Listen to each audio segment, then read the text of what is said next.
Savrat sevdayı bir yere fırlat. Bitti sayıp acıyı kaldır öyle.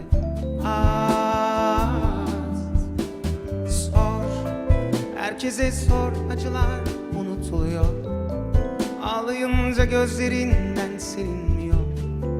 Aşk her defasında bak bulunuyor. Bırakırım zamanı öyle biraz da. Sen olmadan da yine geçer nasılsa. Hatırla bunları sakın unutma diyordun ama o zaman gülüyordun. Yanımdaydın, canımdaydın. Şimdi nasıl geçer bu ömür?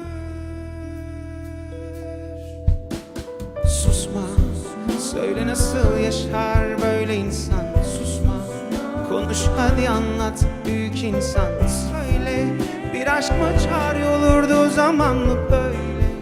Kaldırıp atardık ya sevdayı. Susma, söyle nasıl yapar bunu insan. Susma, nasıldı anlat hadi ayrılırsam. Söyle, hayat mı çare olurdu kendin mi böyle? Büyük aşklar böyle mi biterdi?